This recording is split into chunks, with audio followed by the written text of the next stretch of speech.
And now I have some questions for you. And the first question, I want to ask you that in your opinion, what is the difference in negotiation culture between Japan and your country? Okay, well, I'll talk about America then. Yes. We don't have a negotiation culture for shopping, but for business, we can negotiate a contract or something. But for regular shopping, we just take the price that is listed. Oh, you understand? And can you tell me something about it? Yeah, so in India, bargaining or negotiation is very, very common. It's actually a very cultural thing and we are expected to bargain.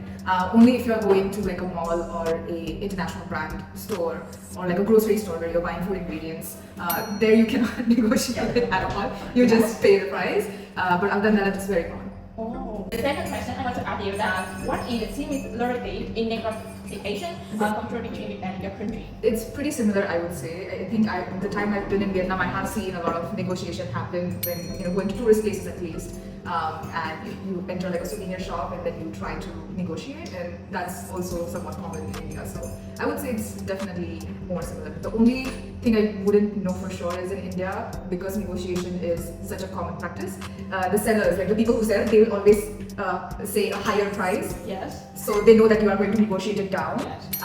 So that is also a common practice, but I don't know if that's the case in Vietnam. So that is like the only difference. Yes. And you? Well, based on that, I don't think there are any similarities.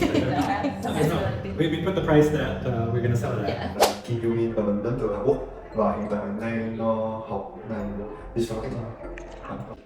Anh sống ở Việt Nam được tầm 13 năm.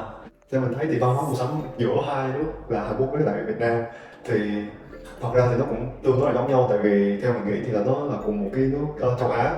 Theo mình thấy thì những cái người gọi là phụ huynh là ba mẹ của mình thì họ có hay có cái xu hướng là sẽ thương lượng giá về một cái sản phẩm nào đó cho nó hợp lý với lại cái giá mà ban đầu họ nghĩ tới. Còn thì hiện tại thì văn hóa ngân hàng thì những cái giá về sản phẩm thì nó đã được công bố một cách official, nên là mình cũng không có quyền để trả giá và mình cũng không có chuyện gì mà mình phải thương lượng với người ta hết. Để mình thương lượng với người ta thì bản thân mình cũng phải biết rõ về cái sản phẩm đó thì mình mới có một cái kiến thức nữa để mình thương lượng với người ta được. Ví dụ như là mình không có biết rõ về một cái sản phẩm đó thì mình không có một cái lý do gì để mình thương lượng với người ta.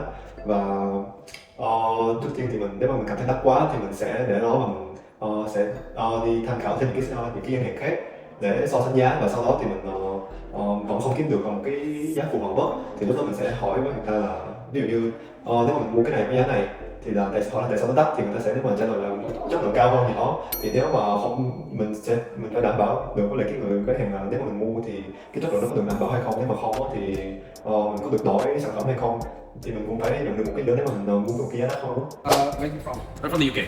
Okay, so in your opinion, what is the difference in negotiation culture between Vietnam and your country? Yeah, there's not a huge amount of negotiation in the UK. Generally, you see a price and you pay the price.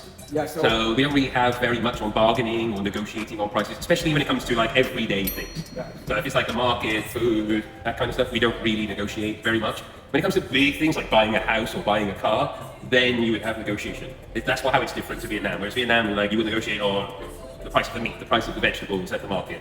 Whereas especially being a foreigner, Yeah. we kind of just accept the prices here when they are, oh, it's so much per thing, unless it's crazy prices. And then you're like, are you sure that's the price?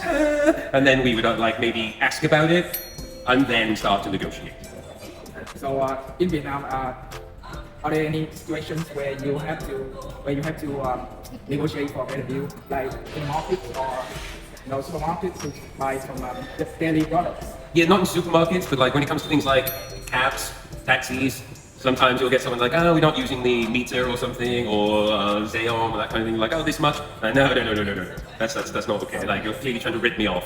And then you start to jobs is the other one. Yeah, my friend said jobs. When we're negotiating for pay is a big one here. Like, especially with the teaching expat community, what the price could be for us is very different. That's conversation. You're proving your experience, you're proving how much other people earn in this job compared to you. And here it's a similar kind of thing, but we don't have as much backing being foreigners working in a different country. So we have to show that we have experience and qualifications or something else. And it's not just, because quite often here they'll take the cheapest instead of the best or most qualified or a reasonable price. And that's how it can be a little bit different. Okay, so yeah, thank you. No problem, thank you. Thank you.